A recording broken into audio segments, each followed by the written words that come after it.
Namaste to everyone. Namaste Sarmila Didi. Good morning. Welcome to the morning session. सभी को नमस्ते, welcome, good morning. So yesterday, after completing exercise 1 and discussing some questions, we had moved to exercise 2. And in exercise 2, we had just begun. So what we discussed yesterday is that in exercise 2, we will be observing the body and the interaction between the self and the body by the self. So we, the self, will be observing the body and its interaction with the self. And for doing this, as the foundation, we will be doing exercise 1 also side by side. So that work doesn't stop. Now, in addition to observing the self, now we will be observing the body and its interaction with us. And through the body, we will also be observing the environment through the sense organs. But the interpretation is still with the self. So the self is going to do all this work, or you are going to do all this work. And again, this is one way of observing. There could be many ways. We are not getting into that, but there are, in our tradition, there are many, many ways in which one can do this observation, looking within. But we are doing this one way, not the only way. And the 7 steps that we discussed in exercise 1, similarly, there will be 7 steps in exercise 2 also.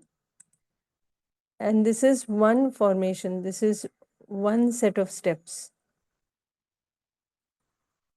So we can have, you can, if you want, break these down into smaller steps if you wish.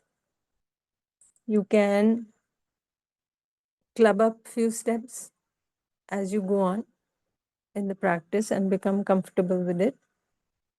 But to begin with, it is suggested that we all do this exercise the way we are discussing it, step by step, for going one step at a time, and then coming to the conclusion at the end of the 7th step. So to begin with, we were looking at the self and body, how the work that we have already done in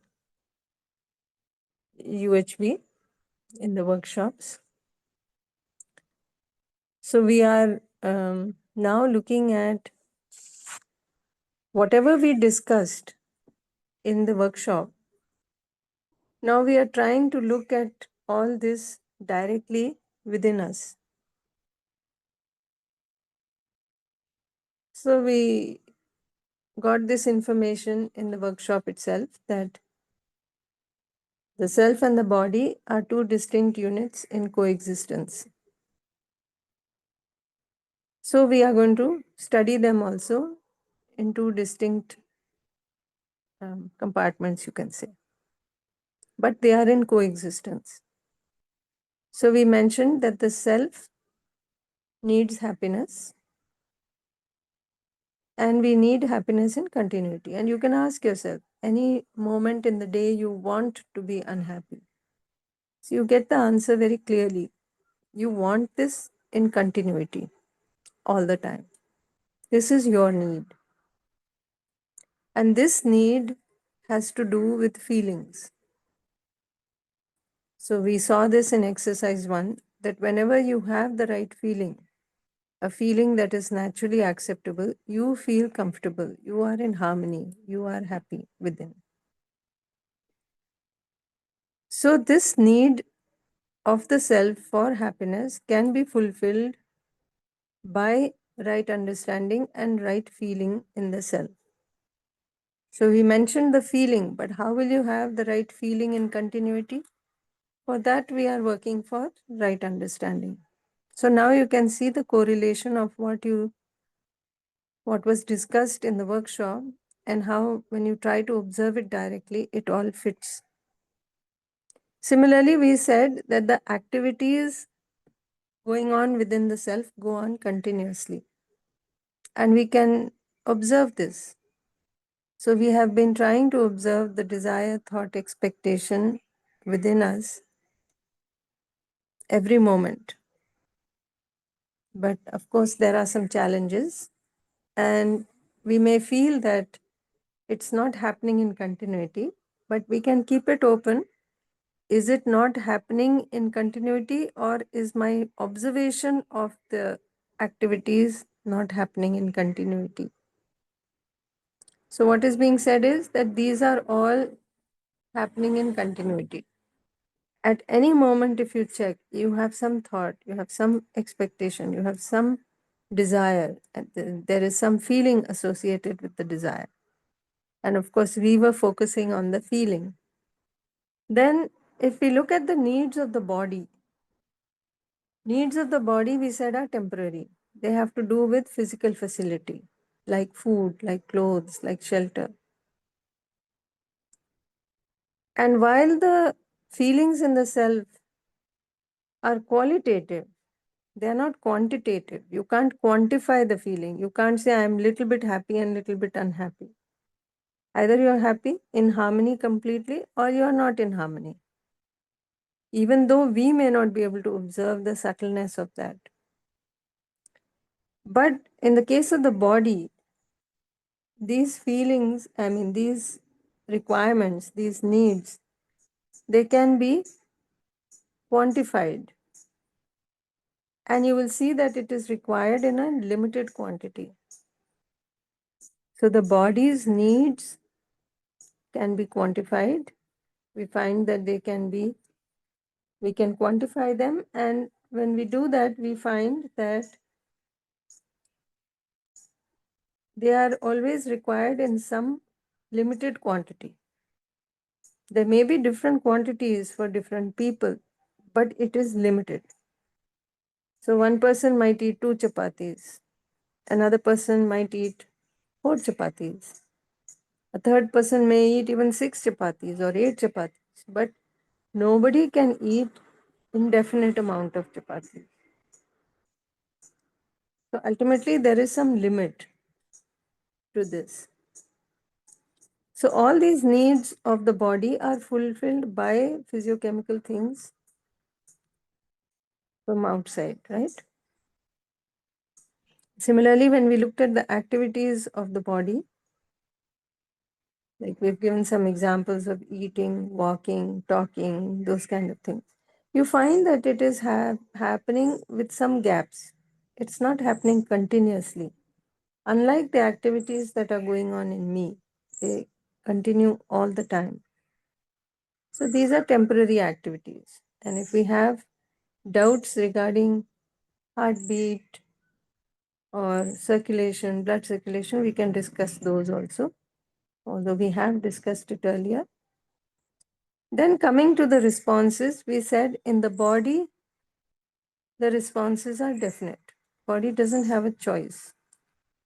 Its recognition and fulfillment is definite.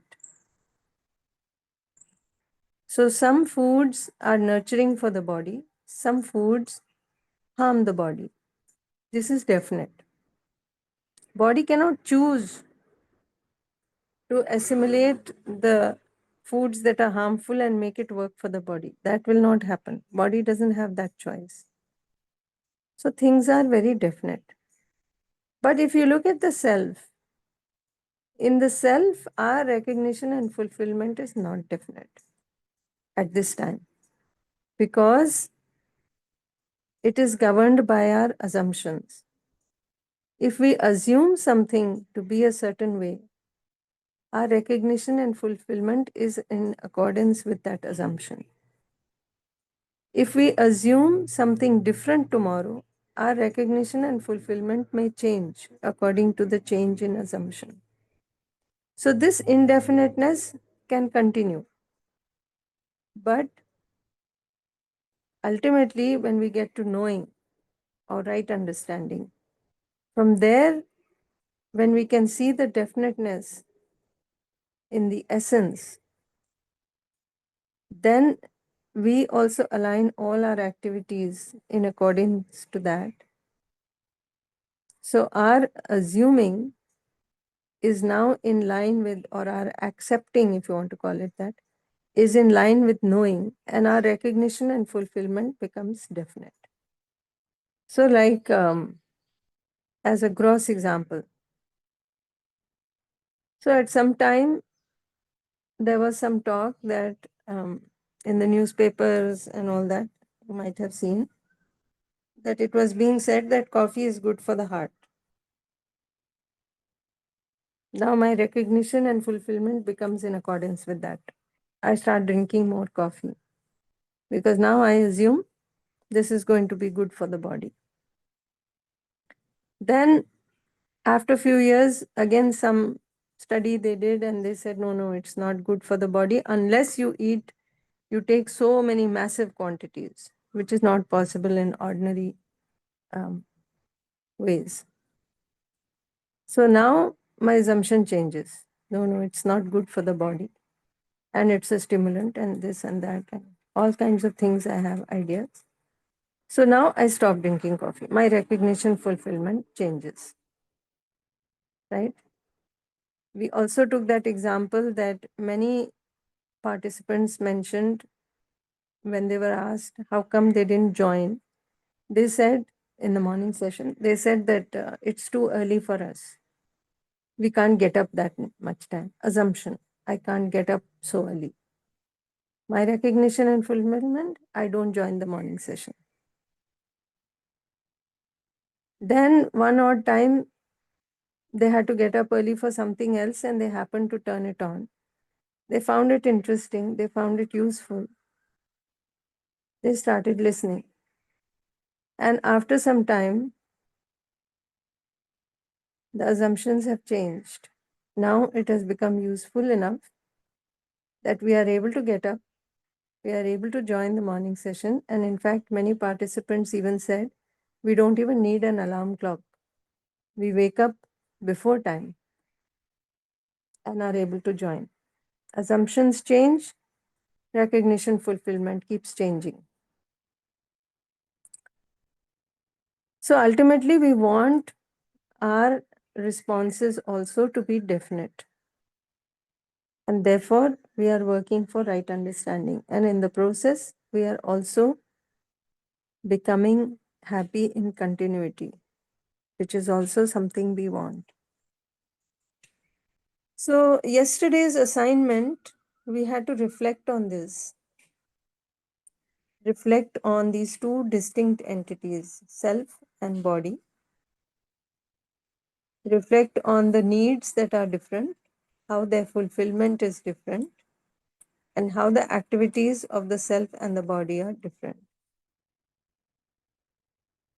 So, if you can see, if you were able to observe this, how did you come to this conclusion, or what did you observe that we can share now?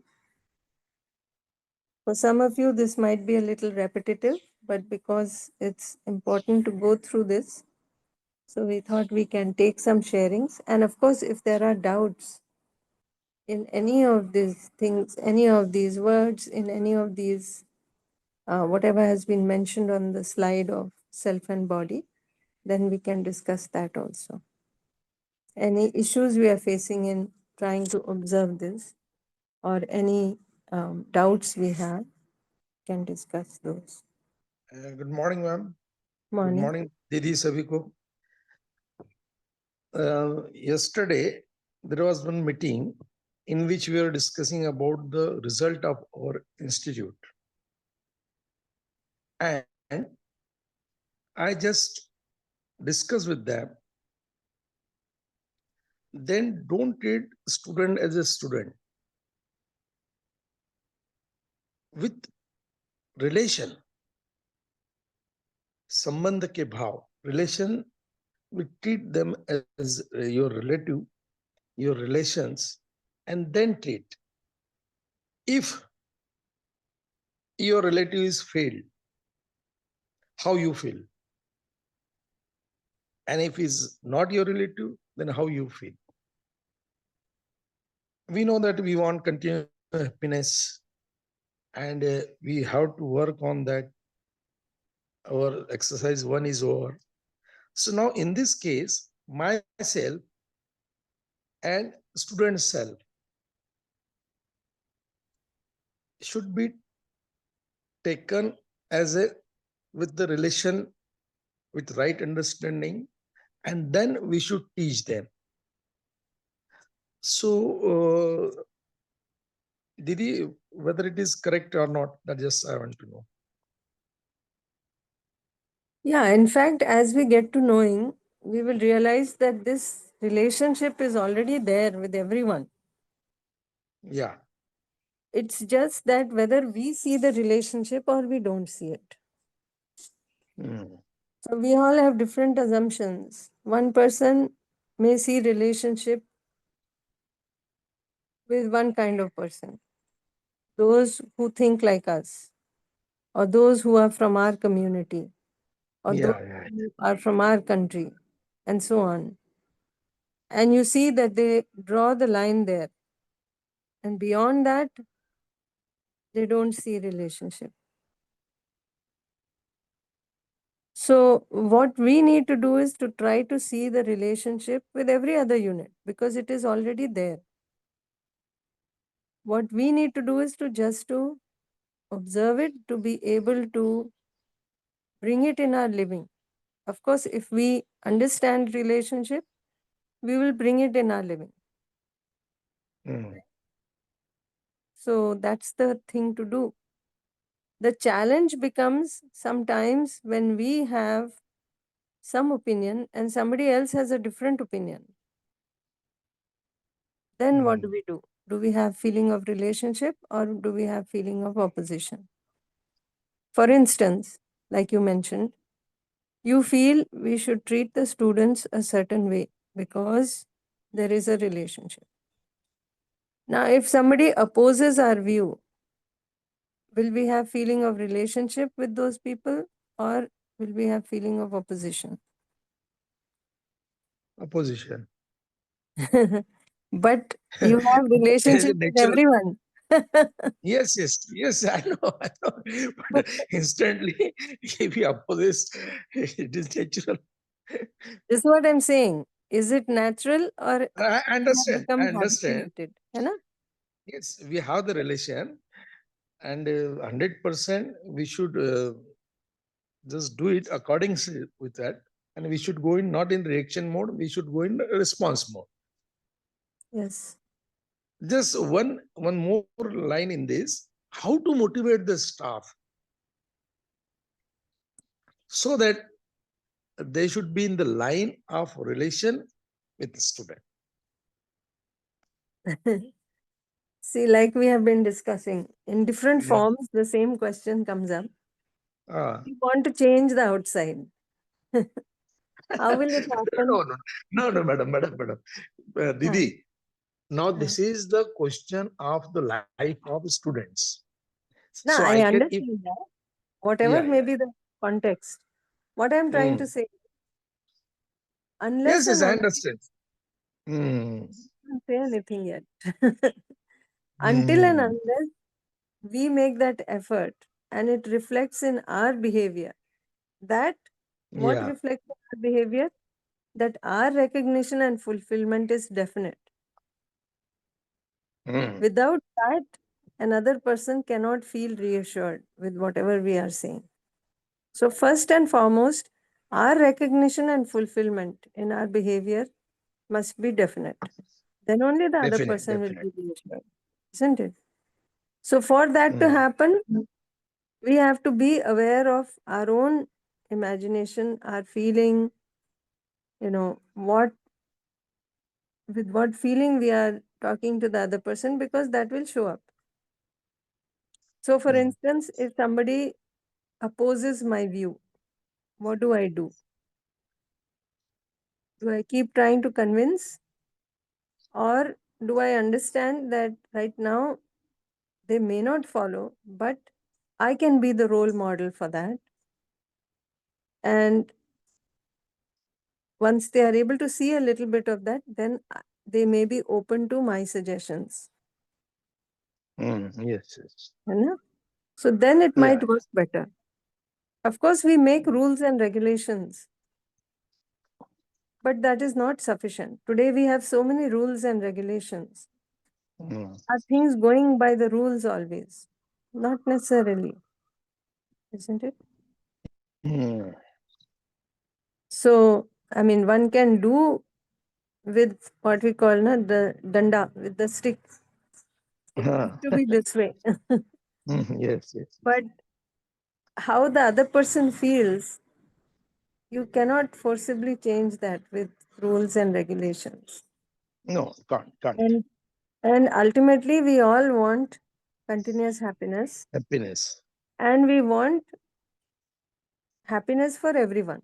If you ask for Yes. natural acceptance, you would like everyone to be happy, not just yourself, isn't it? Yes, yes. And the moment we have any kind of opposition, again we are unhappy. So the purpose gets defeated. So that's why we become the role model. What we call walking the talk. What we talk, that's how we should walk. Meaning, whatever we tell others, we should be Yes. practicing that. Yes, yes, yes. Then the other person can see the difference, Yes. and they themselves will be interested to know what you are doing, how it is helping. Then we can ask them to join a workshop. Correct. So in this discussion, also I told them the failure of a student is mine responsibility and success is yours. Initially only I told them, yes, failure no issue. We should discuss how we can improve our result.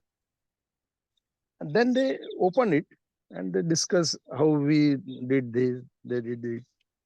And ultimately, we are in now in maybe position in 1 or 2 days how to do it in the next sem. Yeah. Yes, yes.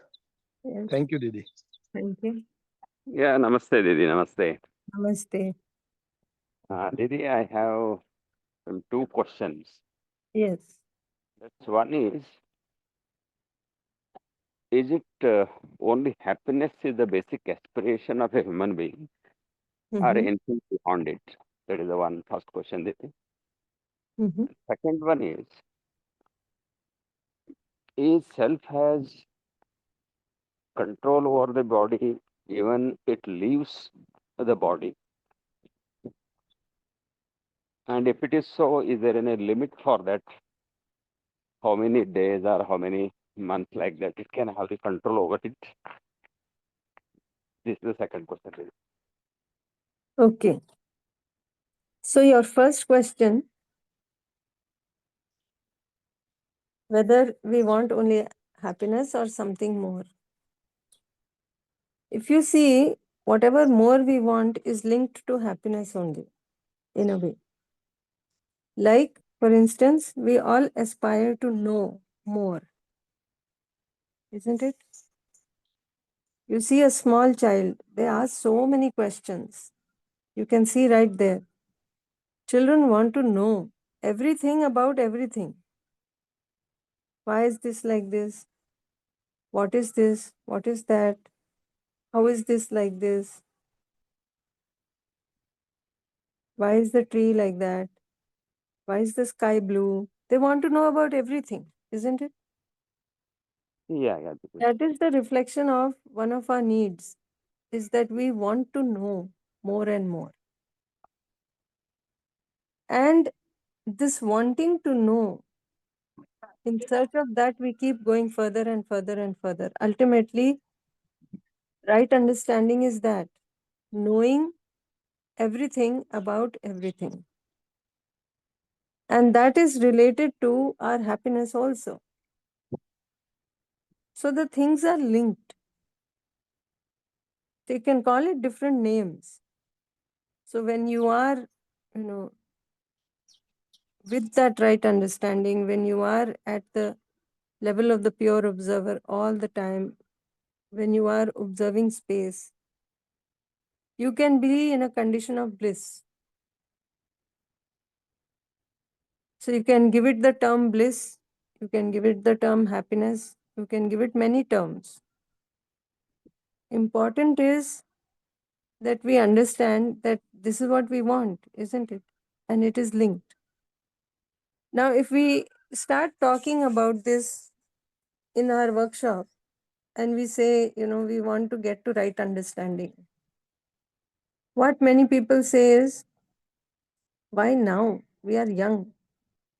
When we get retired, we'll think about all that, isn't it? Yeah, that's naturally the So, but when we talk about happiness, then people are interested because they can see a lot of unhappiness in many things they are doing today. So it should connect with everyone, isn't it? Only if it connects will I be interested in listening. Otherwise, I do not even listen to the proposal. Then I can't go further. For it to be of any use to anyone, first thing is to listen. So we can see that happiness is, one part you can relate to, knowing another part you can relate to, but the two are linked. Why do you want to get to knowing? Because you are looking for happiness also, isn't it? Is that okay? Or Yeah. The question is that I went through the Swami yeah, you heard that. Yogananda Paramahamsa. There comes a reference. It is like this really. The ultimate goal of the human being is to know God, to understand God, and to merge with the God. That he refers as the ultimate goal of the human being. So in this context, I think there comes little difference what I am looking. Happiness with merging with the God. That can you go ahead with this, Didi? Yeah. So different words can be used to express the reality, right? Until and unless we see that reality ourselves, it may look confusing and it may seem that people are saying different things. But ultimately, we want to see it for ourselves directly. That's why. Because when you come down to saying things in words, there may be differences in the expression part. So now, when we look at the expression, we understand it in one way. The person who is giving that, is talking about it may understand in a, what they have understood. They are trying to express in words which are limited. And when we try to follow those words, now, based on whatever we understand, we will interpret something. So it looks like the reality is different for everybody. But ultimately, that's why what is being said is that we want to directly experience, directly see this reality for ourselves. Then only we know for sure. Everything else is second-hand information that is coming to us. What we read, what we hear, what somebody says, isn't it? And we can only interpret up to some point, because what is being mentioned or what is being said, that subtleness we are not able to see at present. So now, if we look at this, the reality is one, the truth is one, isn't it? How we express it, how we say it may be different. If that truth is one, then realized people will be seeing the same truth. The processes may be very different, how they get to it. Like, for instance, one can get through it. Those who can not see more subtle, they will work on the action part. So there is, in the Gita also, 3 paths have been mentioned. How you can get to seeing the truth, knowing the truth. So one can be through the action or karma. Another can be through faith and devotion and having the right feeling. And the third can be through knowledge, gyan. Now, all these 3 are leading to the same realization of that same truth. But the processes are different, little bit. Not to say that any one process is superior or inferior than the other, but ultimately they are all working for the same thing. So now the interpretation may be different, little bit, about the process and how we express it. But ultimately that truth is the same. That possible? Yeah, I think. And about second question. What is the second question? The question is like this, Didi. That's The melting. can self has a control over the body even if it leaves the body. Yeah, so now also, let's not go into leaving the body right now. Let's discuss what is happening now. Can we see the control that we have on the body now? Yeah, Yeah. yeah. The self has a control. That's true. Yeah.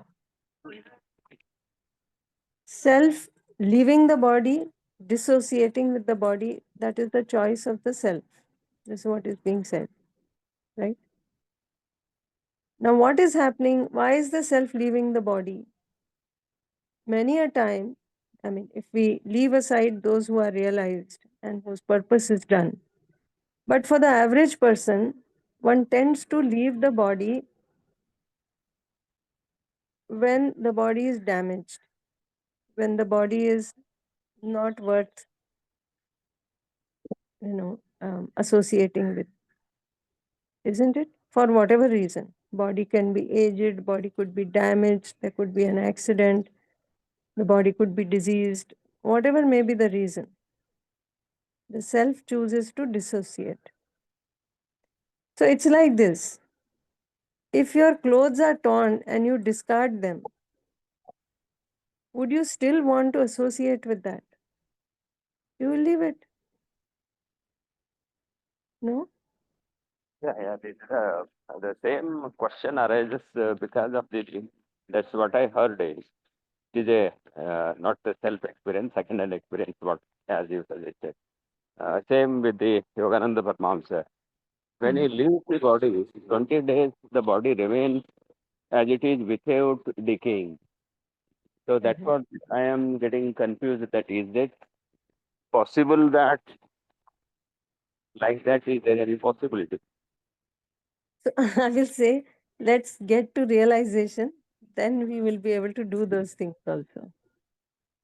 Certainly, the consciousness is more subtle than the material, isn't it? The consciousness can choose to have an impact on the material. That is a given. Because the more subtle has more of an impact on the gross. So the consciousness definitely can impact the body in many ways. Whether you associate with the body or you don't associate with the body, you can still have an impact. Like, Yeah, yeah. The possibility is there. Yes, yes. Let's If we have some questions regarding what was discussed yesterday, we can take those. Any questions about self and body in this, the needs, the activities, the responses? Good morning. Good morning. My question is regarding this self desire thoughts and expectations are going continuously, but what about when we sleep? And during the sleep, there is the dreams are coming, but sometimes the dreams are also not coming. So, is it continuous or how you call it? It can be said as when we sleep it in the deep sleep, if the dreams are not coming. So, this is not a continuous process, is it like, or what it's? See, the thing is, whatever the consciousness has this ability to identify with something or the other. You, the self, right? So, supposing you buy a new car, if you identify with that, then a little scratch on the car, you get very disturbed. Mm. Okay, what has happened? As if it has happened to you. So, you are identified with it. Now, when you are awake, you can see many things, right? When you sleep, you close your eyes, you lie down, body is comfortable at rest. Mm. When you are in light sleep, you may have many dreams, right? Now, when you are identified with the dream, you can't see anything else. Yeah. Right? Now, this waking world doesn't exist for you. You are in the dream. That is Mm. only your world at that time. You get identified with that. It happens in the daytime also, you will see what we call daydreaming. Something is going on inside, and you identify with that so much that you are not even aware somebody might be calling you, something is happening outside, you don't know. Has it happened anytime? Yeah. Yes.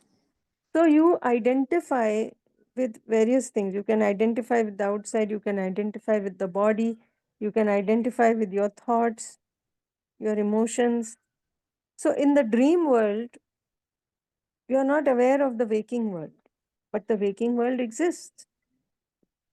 You No, only that's okay in the dream, but sometimes what happens, dreams are also not coming. So in the deep sleep, so I'm dreams coming are to not that. coming. Yeah, I'm yeah. coming Okay. to that Okay, okay. because it is related to this. That's what I'm trying to Yes, get to. yes. Yes. So when you are identified with something, you think everything else is negated, isn't it? Like in the Mm. dream world, you may not remember that there is a real world, waking world also. Because everything that is happening in the dream, you think is happening really now. You know? Mm.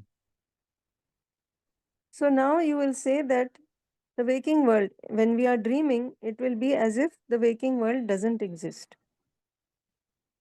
When we are in Mm. deep sleep, we are identified with our deep sanskars. So you may have heard the terms, the Mm. three states: waking, dreaming, deep sleep, Mm. are linked to what are referred to as body. Waking state is related to the gross. The Okay. dream state is related to the subtle body. And the deep sleep state is related to the causal body. There are different terms, but since you asked the question, I'm just bringing it up. Mm. So, when you are identified with this causal body in deep sleep, then you don't see anything. And because this is embedded deep within,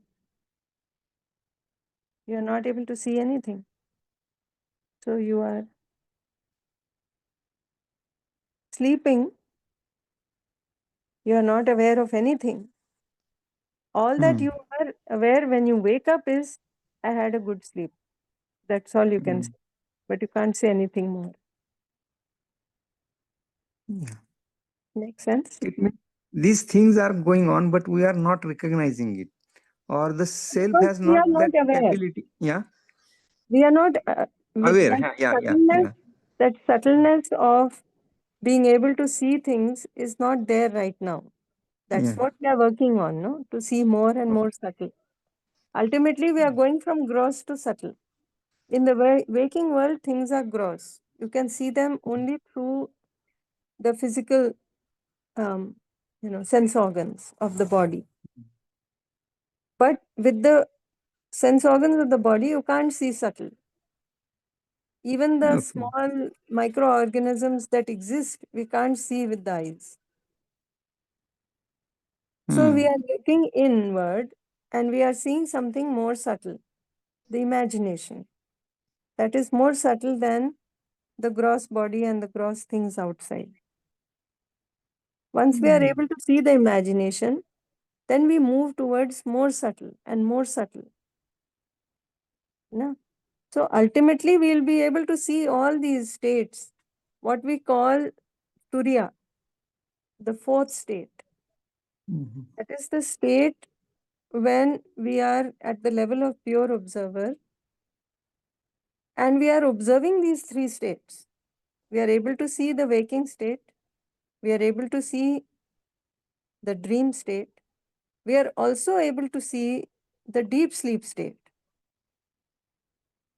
So you are that, ultimately, you are actually the witness of all these three states.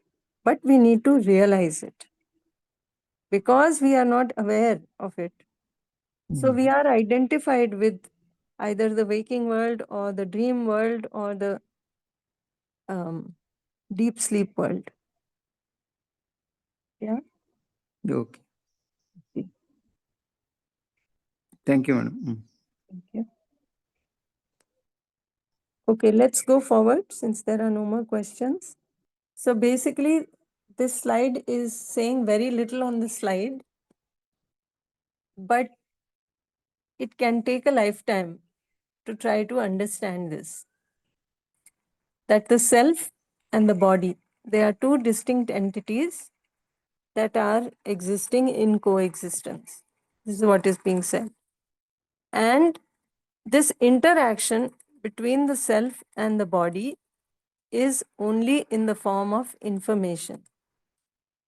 Nothing physical or physiochemical is being transferred from one unit to the other unit.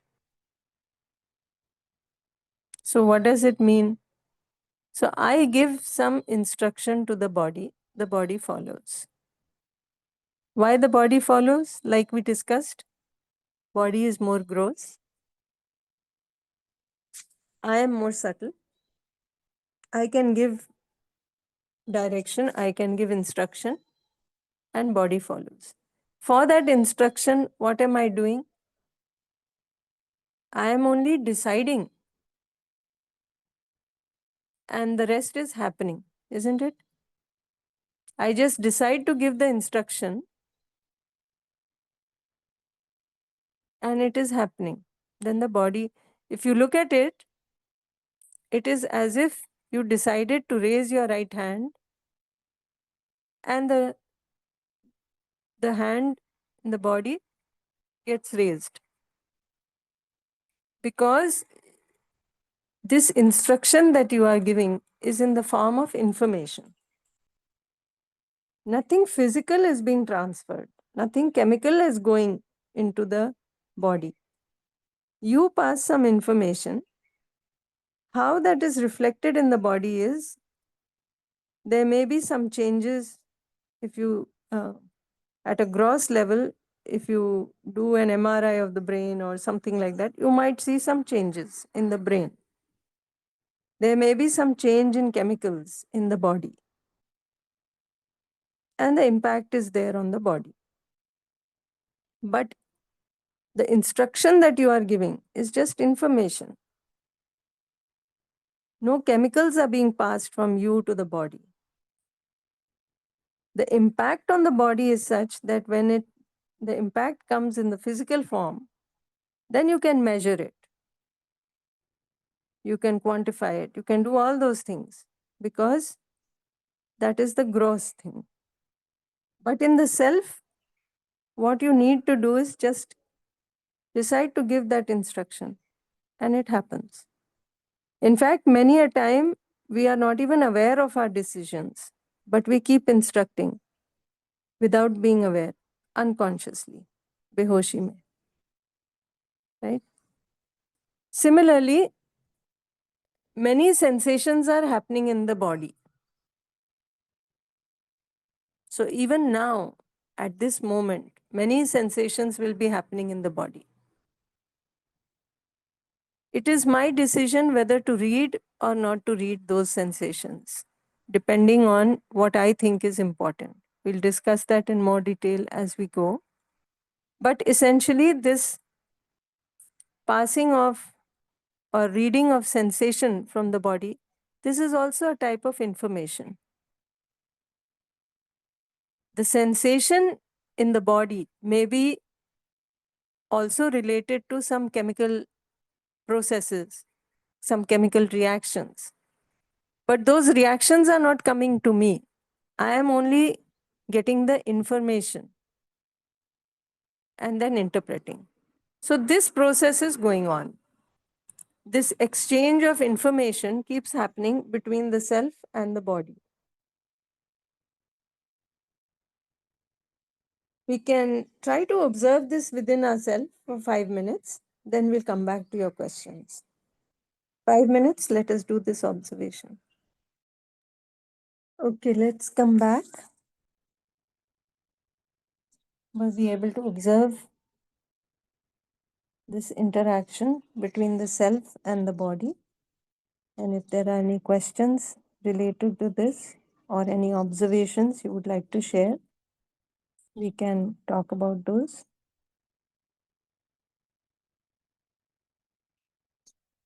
In the chat, there is a question. Response of the self and the body based on recognition and fulfillment is based on assuming or knowing. This is only in the case of self. In the case of body, there is no assuming. There is only recognition and fulfillment, and it is definite. And there is no choice in the body for changing that. Try to understand that. Like what was being said, no? Food that is nurturing for the body, it nurtures the body. Food that is harming for the body will harm the body. Body does not have any choice in this matter. This is how it is. This is definite. In the self, things are a little bit different. In the self, there is assuming and there is knowing. Manna and janna. On that basis only you recognize and fulfill. So if you assume that junk food will help the body to grow and become strong, you may give that junk food to the body. Your recognition and fulfillment is based on that assumption. And you give this to the body. But what does body do? Body doesn't have this choice of assuming. Body will just recognize and fulfill in a very definite manner. That is, that rule doesn't change. Junk food is harming for the body, it will harm the body. So the body cannot change that response. That is how it will be. In our case, every time our assumption changes, our response changes.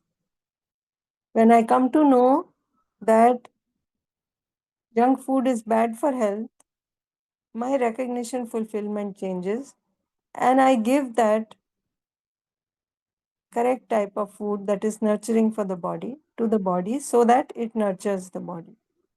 So that decision lies with me, the self.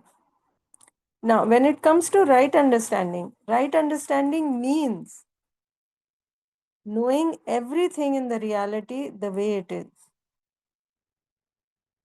Okay? That is definite because the reality is only one. The truth is only one. So when I really understand the truth, then because the truth is definite, now all my recognition and fulfillment becomes in accordance with that definiteness. Or you can say my assumptions or my acceptances are in line with right understanding. So now